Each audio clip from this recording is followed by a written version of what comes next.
السلام علیکم ورحمۃ اللہ وبرکاتہ۔ الحمد للہ رب العالمین والعاقبۃ للمتقین والصلاة والسلام علی رسولہ الامین وعلی آلہ وصحبہ اجمعین الی یوم الدین، اما بعد۔ اعوذ باللہ من الشیطان الرجیم، بسم اللہ الرحمن الرحیم۔ یا ایہا الذین آمنوا کتب علیکم الصیام کما کتب علی الذین من قبلکم لعلکم تتقون۔ وقال النبی صلی اللہ علیہ وسلم من صام رمضان ایمانا و احتسابا غفر له ما تقدم من ذنبه۔ محترم ناظرین، آپ کے سامنے رمضان سے متعلق ایک موضوع لے کر کے حاضر ہوا ہوں، جس میں مختصر طور پر آپ کے سامنے روزے کی فرضیت، کن لوگوں پر فرض ہوا، کب سے روزہ رکھنا ہے، روزے کی نیت کب کرنی ہے، روزہ کن لوگوں کے لیے اللہ رب العالمین نے اجازت اور رخصت دی ہے کہ وہ نہ رکھے، کن چیزوں سے روزہ ٹوٹتا ہے، کن چیزوں سے نہیں ٹوٹتا ہے، انشاءاللہ ان ارکان پر میں آپ کے سامنے بات کر کے ختم کروں گا۔ جیسا کہ آپ کو معلوم ہے کہ چند ایام کے بعد ہم اور آپ ماہ مبارک رمضان المبارک میں داخل ہونے والے ہیں، اور اس سے پہلے ہمیں اور آپ کو ان چیزوں کی جانکاری اور اس کا علم ضروری ہے۔ سب سے پہلی بات یہ ہمیں معلوم ہونا چاہیے، اللہ تعالیٰ سورہ بقرہ آیت نمبر 183 میں فرماتا ہے، یا ایھا الذین آمنوا کتب علیکم الصیام کما کتب علی الذین من قبلکم لعلکم تتقون، کہ اے ایمان والو، کتب علیکم الصیام، تمہارے اوپر روزے فرض کیے گئے، کما کتب علی الذین من قبلکم، جیسا کہ تم سے پہلے لوگوں پر فرض کیا گیا تھا، لعلکم تتقون، تاکہ تم پرہیزگار بن جاؤ، تاکہ تم متقی بن جاؤ۔ آیت کریمہ کے اندر تین مختلف بات ہے۔ پہلی بات، امت محمدیہ کے اوپر اللہ رب العالمین نے رمضان المبارک کے روزے فرض کیا، اور ساتھ ہی یہ بھی بتایا کہ صرف تمہارے اوپر نہیں، یعنی صرف امت محمدیہ کے اوپر یہ روزہ فرض نہیں کیا جا رہا ہے، بلکہ اس امت سے پہلے جتنی بھی امتیں گزری ہیں، یہ آیت کریمہ دلالت کر رہی ہے کہ ان لوگوں پر بھی روزہ فرض کیا گیا تھا۔ اور تیسری بات، اس روزے کی فضیلت بتایا جا رہا ہے اور عین مقصد کو ذکر کیا جا رہا ہے، لعلکم تتقون۔ اللہ رب العالمین بندے کو تکلیف نہیں دینا چاہ رہا ہے، ان کے اوپر مصیبتیں اور مشقتیں نہیں ڈالنا چاہ رہا ہے، بلکہ اس کا ایک بہت اہم فائدہ بتا رہا ہے اللہ تعالیٰ، لعلکم تتقون، تاکہ تمہارے اندر تقوی آ جائے، پرہیزگاری آ جائے، اور اللہ کے متقی بندہ بن جاؤ، اللہ سے خوف کھانے والے، اللہ سے ڈرنے والے بندے بن جاؤ۔ یہ اللہ نے روزہ کے ایک مقصد کو ذکر کیا ہے۔ رمضان المبارک، یہ رمضان المبارک کا جو روزہ ہمارے اوپر فرض ہوا، سن 2 ہجری میں ہوئی، اور اللہ رب العالمین نے اس کی مزید تاکید فرمایا، فمن شہد منکم الشہر فلیصمہ، یعنی تم میں سے جو کوئی بھی شخص رمضان المبارک کو پالے تو چاہیے کہ وہ اس کا روزہ رکھے۔ اب بات میں آنے والی باتیں ہیں کہ کن کو اللہ رب العالمین نے رخصت دیا اور کن کے اوپر سے روزے کو ہٹایا گیا ہے، اور وہ روزے کب رکھیں گے، یہ باتیں آ رہی ہیں۔ اس کے بعد ایک بات اور جان لیں یہاں، اس کے بعد آگے بڑھتے ہیں، کن لوگوں کے اوپر روزہ فرض ہے۔ ماہ رمضان کا روزہ ہر مسلمان، عاقل، بالغ، مقیم، مرد عورت پر فرض ہے۔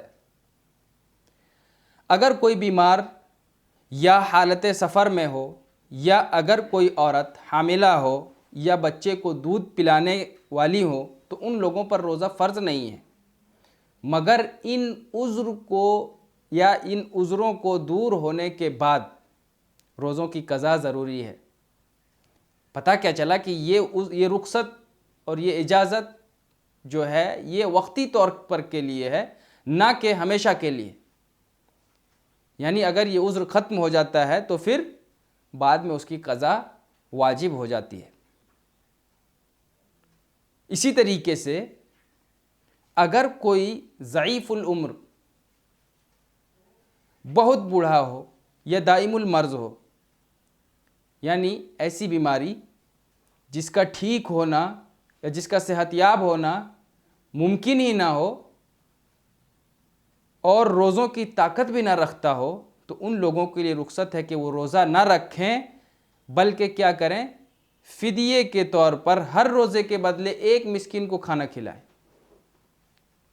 یاد رہے یہ رخصتی ان لوگوں کے لیے ہے جو دائم المرض ہوں، جن کی مرض کی شفا یابی یا صحت یابی کی امکان ہی نہ ہو، یا پھر ایسا بوڑھا ہو چکا ہو شخص کہ اب وہ روزے رکھنے کی قابلیت یا طاقت اس کے جسموں کے اندر نہ ہو، تو ایسے شخص کے اوپر سے بھی روزے کی بوجھ کو ہٹا دیا گیا ہے، اور ان کے لیے رخصت کے طور پر یہ کہا گیا کہ ایک مسکین کو ایک روزے کے بدلے فدیہ دے، یعنی ان کے کھانے پینے کا انتظام کرے۔ سورہ بقرہ آیت نمبر 184۔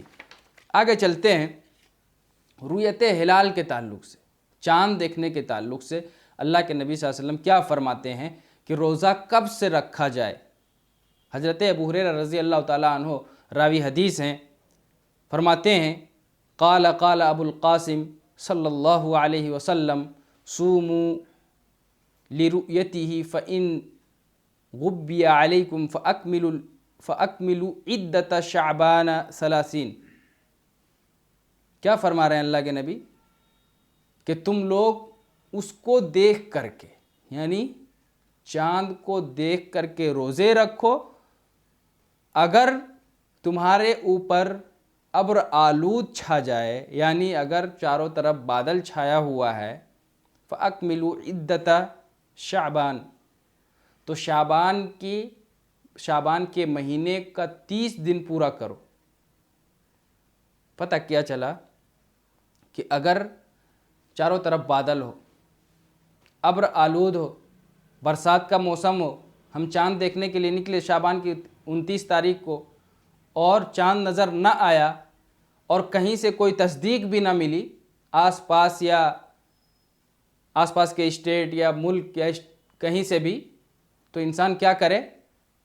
شعبان کی 30 تاریخ مکمل کر لے اور پھر روزے کی ابتدا کرے۔ اس حدیث کو امام بخاری نے اپنی کتاب کے اندر حدیث نمبر 1909 میں ذکر کیا ہے، اور دوسری ایک روایت ہے صحیح بخاری کی ہی حدیث نمبر 1906 میں اللہ کے نبی نے فرمایا من صام یوم الشک فقد اصاب القاسم، کہ جس نے شک کے دن میں، یعنی واضح نہیں ہوا، بادل تھا، آپ کو نظر نہیں آیا اور آپ نے اس دن شک کی بنیاد پر روزہ رکھ لیا، تو اللہ کے نبی کہہ رہے ہیں کہ جس نے شک کی بنیاد پر یا شک کے دن روزہ رکھا تو اس نے ابو القاسم یعنی صلی اللہ علیہ وسلم کی نافرمانی کی۔ یہ بہت بڑی بات ہے۔ آگے روزے کی نیت بھی ضروری ہے۔ فرض روزہ کی نیت صبح صادق سے پہلے کرنا ضروری ہے، کیونکہ نبی کریم صلی اللہ علیہ وسلم نے فرمایا جس نے فجر سے پہلے پختہ نیت نہ کی اس کا روزہ نہیں ہے۔ ابو داؤد حدیث نمبر 2143۔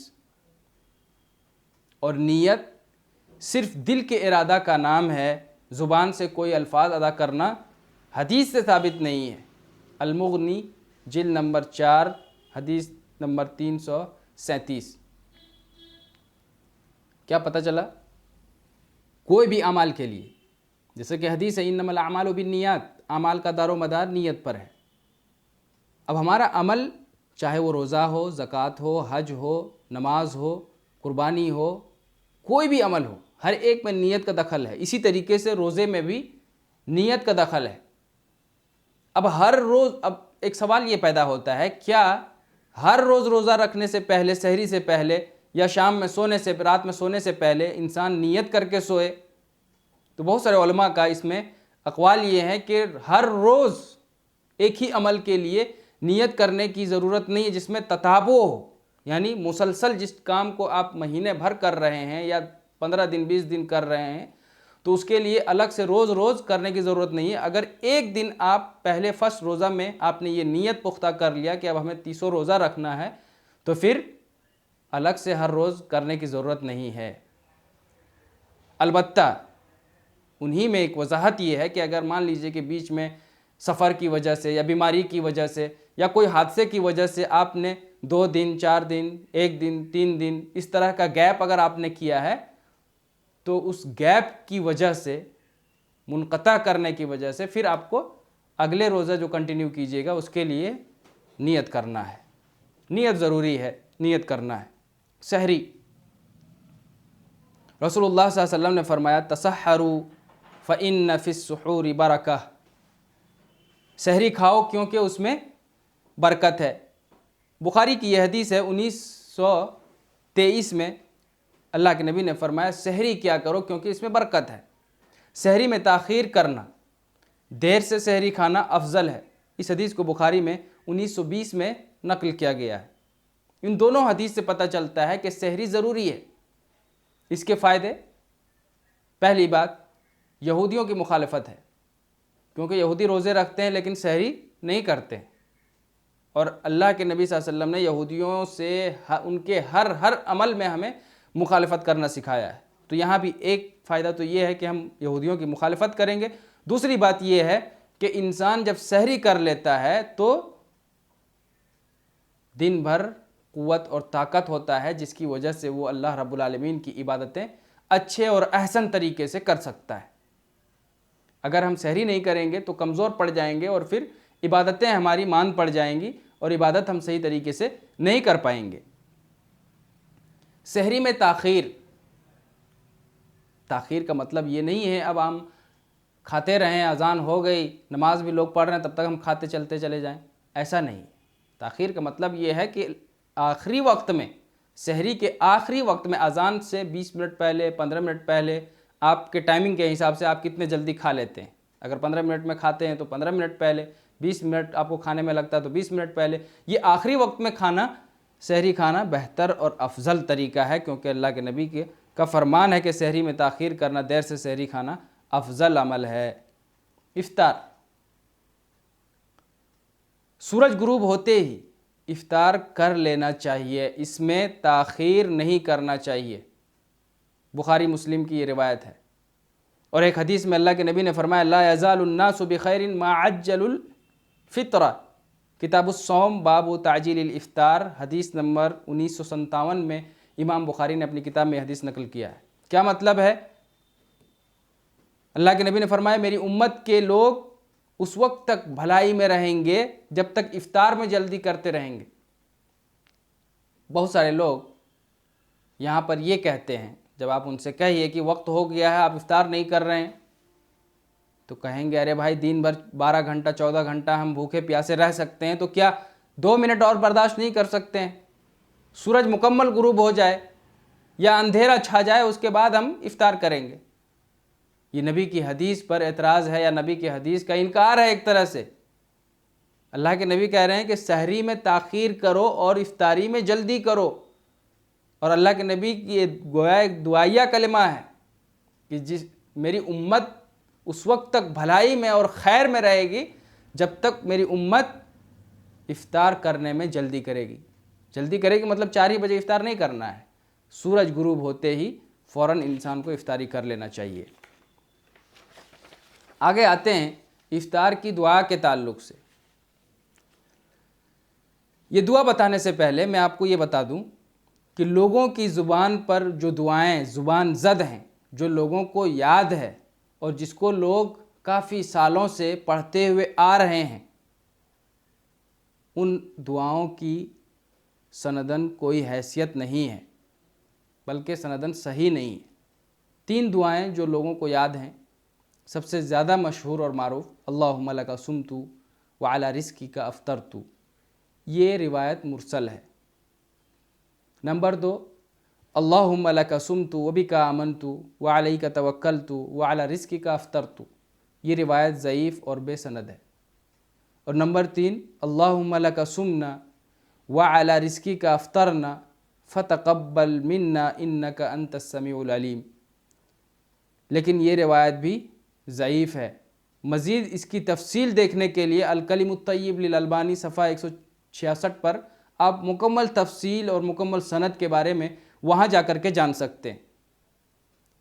لیکن افطار کی دعا جو نبی کریم صلی اللہ علیہ وسلم سے ثابت ملتی ہے اور جو محدثین کے نزدیک صحیح اور حسن قرار دیا جاتا ہے بہت سارے شواہد کی بنیاد پر، وہ ایک دعا ہے، وہ ہے ذہب الظمأ وابتلت العروق وثبت الاجر انشاءاللہ، ابو داؤد کی حدیث نمبر 2357۔ نبی کریم صلی اللہ علیہ وسلم جب افطاری کرتے تو یہ دعا پڑھا کرتے تھے، لیکن علماء کے درمیان اس دعا میں بھی اختلاف یہ ہے کہ یہ دعا افطار کرنے سے پہلے پڑھا جائے یا افطار کرنے کے بعد، اس لیے کہ اس دعا کے اندر اس کا معنی آپ دیکھیں گے تو ذہب الظمأ، پیاس بجھتی گئی، پیاس بجھ گئی، وابتلت العروق، رگیں تر ہو گئی، وثبت الاجر انشاءاللہ، اور اگر اللہ نے چاہا تو اجر بھی ثابت ہو جائے گا۔ اس کا مطلب یہ ہے کہ دعا کے معنی کے اعتبار سے آپ دیکھیں، مفہوم کے اعتبار سے دیکھیں تو پتہ یہ چلتا ہے کہ یہ دعا اللہ کے نبی افطار کے بعد پڑھتے تھے۔ اب افطار سے پہلے کیا پڑھیں؟ تو افطار سے پہلے آپ بسم اللہ کہہ کر افطاری کر لیں۔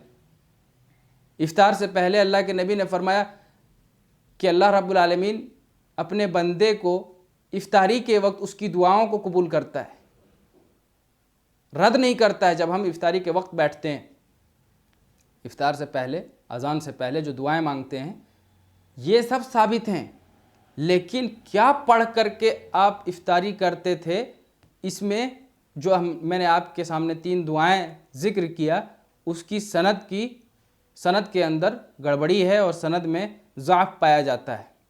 کسی میں مرسل ہیں، کسی میں راوی جو ہیں وہ ضعیف ہیں، جس کی بنیاد پر وہ ان حدیثوں پر قابل اعتبار نہیں ہیں۔ ایک ہیں تو وہ بھی افطار کے بعد، اس لیے زیادہ احوط اور زیادہ احتیاط کے طور پر برتنے کے لیے ہم اگر بسم اللہ کہہ کر بھی افطاری کرتے ہیں تو کوئی حرج ہمارے روزوں کے اندر نہیں ہونے والا ہے۔ آگے چلتے ہیں۔ اچھا، ایک بات نوٹ کے طور پہ میں یہاں رک کر یہ بتا دینا مناسب سمجھوں گا، خواتین حضرات کے لیے، بہت ساری خواتین اور مرد حضرات کے لیے یہ تنبیہ ہے کہ ہم عورتوں کو صرف افطاری ریڈی کروانے اور ان کو پکوان پکانے کے لیے ہی مت رکھیں، ان کو بھی عبادت کی ضرورت ہے، انہیں بھی ثواب اور نیکیوں کی ضرورت ہے۔ وہ اذان ہونے تک پکوڑے تلتے رہتی ہیں، یہ بالکل درست نہیں ہے۔ ہم مردوں کی بھی یہ ذمہ داری ہے کہ جب عورتیں افطار کی تیاری کر رہی ہوتی ہیں اس وقت ہمیں اور آپ کو بھی ہاتھ بٹا کر کے مل جل کر کے 10 منٹ پہلے، افطاری سے پہلے انہیں بھی فرصت دیں، انہیں بھی دعاؤں میں شامل کریں اور انہیں بھی بیٹھ کر کے اللہ رب العالمین کو یاد کرنے دیں، انہیں بھی اپنی مرادیں اللہ کے سامنے رکھنے کا موقع دیں۔ یہ ہمارے اوپر بھی ضروری ہے اور خواتین حضرات کے لیے بھی ضروری ہے کہ وہ بھی 10, 15, 20 منٹ پہلے بالکل فارغ ہو جائیں۔ آگے چلتے ہیں۔ ماہ رمضان کی فضیلت، رمضان المبارک کی یوں تو بہت فضیلت ہے اور آپ سب نے سن رکھی ہے۔ حدیث ہے کہ ماہ رمضان میں سرکش شیاطین قید کر لیے جاتے ہیں، جہنم کے دروازے بند کر دیے جاتے ہیں، جنت کے دروازے کھول دیے جاتے ہیں۔ اس حدیث کو سنن ترمذی صحیح ترغیب و ترہیب میں علامہ البانی نے حدیث نمبر 998 میں نقل کیا ہے۔ روزے کی فضیلت کے تعلق سے ایک اور بات یہ ہے اور حدیث یہ ہے کہ جنت کے کل 8 دروازے ہیں، جس میں سے ایک دروازہ کا نام ریان ہے، اس میں صرف روزے دار داخل ہوں گے۔ اس حدیث کو امام بخاری نے اپنی کتاب میں نقل کیا ہے، حدیث نمبر 1896 میں۔ رمضان کی فضیلتوں میں ایک اہم فضیلت یہ ہے کہ اللہ تعالیٰ نے اسی مہینہ میں قرآن مجید نازل فرمایا۔ سورہ بقرہ آیت نمبر 185، اللہ تعالیٰ نے فرمایا روزہ میرے لیے ہے اور میں ہی اس کا بدلہ دوں گا۔ اس حدیث کو امام مسلم نے اپنی کتاب میں حدیث نمبر 2706 میں نقل کیا۔ یہ لاسٹ والی حدیث جو امام مسلم نے روایت کیا ہے یہ بہت ہی اہم ہے۔ انسان بڑا سے بڑا عمل کرتا ہے اللہ کی راہ میں قربانیاں دیتا ہے, اللہ کی راہ میں حج کرتا ہے اتنی تکلیف اور مصیبتوں کو اٹھا کر, لیکن اس کے تعلق سے اللہ تعالیٰ نے نہیں کہا کہ ان عملوں کا بدلہ میں دوں گا, لیکن روزے کے تعلق سے اللہ رب العالمین نے یہ کہا الصوم لی وانا اجزی بہ, روزہ میرے لیے ہے اور اس کا بدلہ میں ہی دوں گا. گویا اللہ کہہ رہا ہے کہ میں اپنے ہاتھوں سے تمہیں دوں گا. اللہ رب العالمین جب اپنے ہاتھوں سے دے گا تو بے حساب دے گا اور بے شمار دے گا. ماہ رمضان میں ناپسندیدہ عمل, بہت سارے لوگ روزہ رکھ کر کے اپنی پرانی روش کو نہیں چھوڑتے ہیں. مطلب کیا ہے, ہم روزہ رکھ رہے ہیں, گالی گلوچ شروع سے کرتے تھے, لوگوں کی برائیاں کرتے تھے, چگلی چغالی کرتے تھے, یہاں سے وہاں, وہاں سے یہاں باتیں کرتے تھے. یہ ساری عادتیں ہم روزہ سے رمضان مبارک کے مہینے سے پہلے بھی کرتے تھے, اور وہی عادت روزہ رکھ کر کے بھی ہماری ختم نہیں ہو رہی ہے. تو لعلکم تتقون میں وہ ہم کہاں آ رہے ہیں؟ اسی لیے صاف اللہ کے نبی صلی اللہ علیہ وسلم نے یہ بات واضح کر دیا, فرمایا جو شخص روزہ رکھ کر جھوٹ بولنا, دھوکہ بازی کرنا, مکر و فریب کرنا نہ چھوڑے, تو اللہ کو کوئی ضرورت نہیں ہے کہ ایسا شخص اپنا کھانا پینا چھوڑ دے, یعنی اللہ تعالیٰ اس کے روزے قبول نہیں کرے گا. بخاری کی حدیث نمبر 1903 میں موجود ہے یہ حدیث. کیا پتہ چلا کہ بھوکا پیاسا رہنا ہی اصل روزہ نہیں ہے, بلکہ ہماری جو بری عادتیں تھیں ان چیزوں سے باز رہنا بھی روزہ میں شامل ہے. یہ گانٹھ باندھ لے انسان, روزہ رکھ کر کے لوگوں کو دھوکہ دینا, تجارت میں جھوٹ بولنا, لوگوں کے سامنے اس کی اس کی چگلیاں کرنا, دھوکہ بازی کرنا, حسد کینہ کپٹ اپنے دلوں کے اندر چھپا کر کے رکھنا. اس طرح کی چیزوں کو اگر ہم نہیں چھوڑ رہے ہیں روزہ رکھ کر کے بھی, تو بھوک پیاس سے رہ کر کے کوئی فائدہ نہیں. ہمارے اندر اگر سدھار نہیں آ رہا ہے, اگر ہمارے اندر تقویٰ نہیں آ رہا ہے, وہی حالت جو 11 مہینے ہم گزار رہے تھے, سیم وہی حالت ابھی بھی روزہ رکھ کر کے اگر ہم کر رہے ہیں, تو کوئی فائدہ نہیں ہے ایسے روزے کی. اللہ رب العالمین نے صاف کہہ دیا کہ ایسے شخص کو بھوکا پیاسا رہنا کوئی فائدہ مند نہیں ہے. اسی طریقے سے صحیح ترہیب میں علامہ البانی نے نقل کیا ہے کہ روزہ صرف کھانا پینا چھوڑ دینے کا نام نہیں, بلکہ روزے کی حالت میں بےہودگی اور بے حیائی چھوڑنا بھی روزہ میں شامل ہے. اسی طریقے سے جن چیزوں سے روزہ ٹوٹ جاتا ہے, روزہ کن چیزوں سے ٹوٹتا ہے, یہ بھی اہم ایک مسئلہ ہے. سب سے پہلی بات, جان بوجھ کر کھانا پینا. یہ تو ہر ایک کو معلوم ہے کہ جب ہم سحری کر لیتے ہیں سے لے کر کے افطار سے پہلے تک اگر کوئی شخص جان بوجھ کر کے کھا لیتا ہے یا کوئی چیز پی لیتا ہے, تو اس کا روزہ فاسد ہو جاتا ہے, ختم ہو جاتا ہے. اسی طریقے سے بیوی سے مجامعت کرنا حالت روزہ میں, سحری کے بعد سے لے کر افطار سے پہلے کے درمیان میں اگر کوئی شخص اپنی بیوی سے مجامعت کرتا ہے, ہم بستری کرتا ہے, تو روزہ فاسد ہو جاتا ہے. جان بوجھ کر کے قے کرنا, مطلب کیا, ہمیں قے نہیں ہو رہا ہے لیکن انگلیاں ڈال کر کے ہم قے کر رہے ہیں, الٹی کرنے کی کوشش کر رہے ہیں, تو یہ روزہ فاسد ہو جائے گا ہمارا. لیکن اگر خود بخود قے ہوا ہے یا الٹی ہو گئی ہے, تو اس سے روزہ فاسد نہیں ہوتا ہے.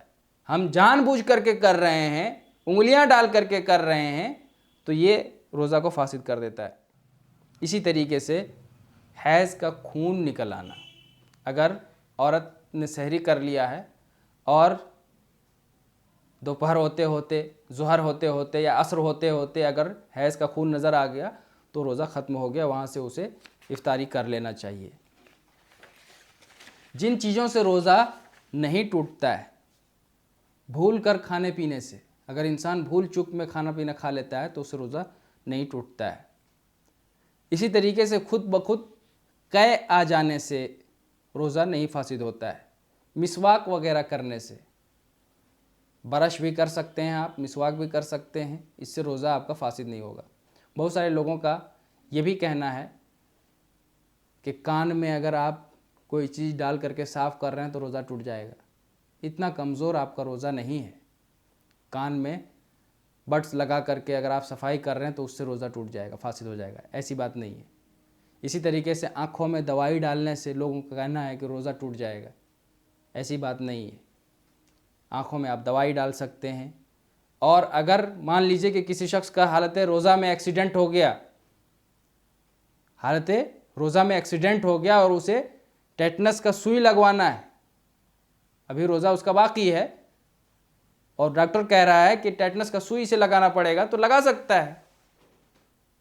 لیکن علماء کرام نے ان انجیکشنوں کو لگوانے سے منع کیا ہے جس سے انسان کے بدن میں انرجی آتا ہے، جس سے انسان کے بدن کے اندر غذا کے طور پہ پہنچتا ہے، گلوکوز وغیرہ یا اس طرح کا اور بھی بہت سارے انجیکشنز ہیں جس کو لگانے سے انسان کو انرجی اور اسے غذا پہنچتا ہے. تو ایسے انجیکشن لگوانا ممنوع ہے. کفارہ صوم، روزہ ٹوٹ جاتا ہے تو بہت ساری چیزیں ایسے ہیں جس کی وجہ سے اگر ٹوٹا ہے تو اس میں کوئی کفارہ نہیں، لیکن ایک گناہ ایسا ہے حالت روزہ میں کرنے کی وجہ سے جس سے کفارہ واجب ہو جاتا ہے. کیا ہے؟ اگر کوئی شخص حالت روزہ میں اپنی بیوی سے جماع کر لیا، حالت روزہ میں سحری سے لے کر کے فجر کے بعد سے لے کر کے افطاری سے پہلے اگر کوئی شخص اپنی بیوی سے مجامعت کرتا ہے، ہم بستری کرتا ہے، تو روزہ ٹوٹ جاتا ہے اور اس پر کفارہ واجب ہو جاتا ہے. کفارہ کیا ہے؟ ایک غلام آزاد کرے یا مسلسل 2 ماہ کا روزہ رکھے. یہ آپشنز ہیں. یا تو آپ ایک غلام آزاد کریں یا کنٹینیو لگاتار بغیر انقطاع کے 2 ماہ تک 60 دن کا مسلسل روزہ رکھنا پڑے گا. اگر بیچ میں ایک دن بھی انقطاع کریں گے تو پھر سے اسٹارٹ کرنا پڑے گا. یا پھر 60 مسکینوں کو کھانا کھلائے. یہ 3 آپشن میں سے کسی ایک کو کرنا انسان کے اوپر واجب ہو جاتا ہے، ضروری ہو جاتا ہے. کب؟ جب اس نے حالت روزہ میں اپنی بیوی سے مجامعت یا ہمبستری کر لیا ہو. بخاری حدیث نمبر 1936. جماع کے علاوہ اور جو بھی روزہ توڑنے والی چیزوں کا ذکر ہوا، اس گناہ کے لیے توبہ استغفار ہے، ان روزہ کی قضا کرنا ضروری ہے اور ان پر کفارہ واجب نہیں ہے. فتاوی الصیام از عبداللہ بن عبد الرحمن الجبرین، صفحہ 75 میں. روزوں کی پابندی کرنا. رسول اللہ صلی اللہ علیہ وسلم نے فرمایا جس نے رمضان کے روزے ایمان کے ساتھ ثواب کی امید اور ثواب کی نیت سے روزہ رکھا تو اس کے پچھلے گناہ معاف کر دیے جاتے ہیں. بخاری حدیث نمبر 1901. نماز تراویح کا اہتمام، یہ بھی روزہ کا ایک جز ہے اور اہم عمل ہے جس کی بڑی فضیلت ہے اور جس کے بڑے ثواب ہیں. اللہ کے نبی نے فرمایا جس نے ایمان کے ساتھ ثواب طلبی کی نیت سے قیام کیا یعنی تراویح پڑھا تو اس کے پچھلے گناہ بخش دیے جاتے ہیں. اس حدیث کو بخاری معالفت حدیث نمبر 1901 میں نقل کیا. حضرت عائشہ رضی اللہ تعالیٰ عنہ بیان کرتی ہیں کہ رسول اللہ صلی اللہ علیہ وسلم رمضان اور غیر رمضان میں رات کی نماز یعنی نفلی نماز 11 رکعت سے زیادہ نہیں پڑھتے تھے. 8 رکعت تہجد اور 3 رکعت وتر. بخاری میں حدیث نمبر 730. تلاوت قرآن، اور یہ آخری بات ہے، ماہ رمضان میں کثرت سے قرآن مجید کی تلاوت کرنی چاہیے کیونکہ روزہ اور قرآن قیامت کے دن اللہ رب العالمین سے روزے دار اور قرآن پڑھنے والوں کے حق میں شفاعت کریں گے اور اللہ ان کی شفاعت کو قبول فرمائے گا. یہ بڑی فضیلت ہے. لیکن ایک پوائنٹ کی بات یہاں بھی یاد رکھیں کہ بہت سارے لوگ اس حدیث کی بنیاد پر کیا کرتے ہیں، صرف اور صرف قرآن کو رمضان میں ہی پڑھتے ہیں. ان کو لگتا ہے کہ روزہ کا ذکر ہے اور رمضان میں قرآن کا، روزہ اور قرآن دونوں کا ذکر ہے، اس لیے شاید رمضان مبارک کے مہینے میں ہی صرف قرآن کو پڑھنا قیامت کے دن شفاعت کا ذریعہ بنے گا. ایسا نہیں ہے میرے بھائیوں. یاد رکھیں 12 مہینہ میں ہمیں قرآن پڑھنا ہے اور اس کا اہتمام کرنا ہے، لیکن ان پڑھنے کو تھوڑا سا اضافہ کر کے رمضان المبارک میں اضافہ کر دینا ہے. اس لیے کہ آپ کو پتہ ہے رمضان المبارک میں ہر عمل کے ثواب کو کئی کئی گنا بڑھا دیا جاتا ہے۔ اس لیے آپ اس میں جتنے نیک اعمال کریں گے اس میں کئی گنا بڑھا کر کے ہمیں اور آپ کو ثواب ملنے والا ہے۔ اس لیے زیادہ سے زیادہ جتنا ہو سکے ہم سے اور آپ سے اللہ رب العالمین کی رضامندی اور اس کی خوشنودی کے لیے ہم اللہ کو راضی اور اسے خوش کرنے کے لیے زیادہ سے زیادہ نفل عبادت بھی کریں، قرآن کی تلاوت بھی کریں، روزے بھی رکھیں، صدقہ و خیرات بھی کریں، توبہ استغفار بھی کریں، اور جو بھی ہم سے ہو سکے عبادت کی شکل میں جو نبی صلی اللہ علیہ وسلم نے فرمایا ہے وہ سب ہم اور آپ کریں۔ اللہ رب العالمین سے دعا کرتے ہیں رب العالمین ہم تمام لوگوں کو صحت و عافیت کے ساتھ وہ دن وہ مہینہ تک پہنچائے۔ آمین۔ وآخر دعوانا ان الحمد للہ رب العالمین۔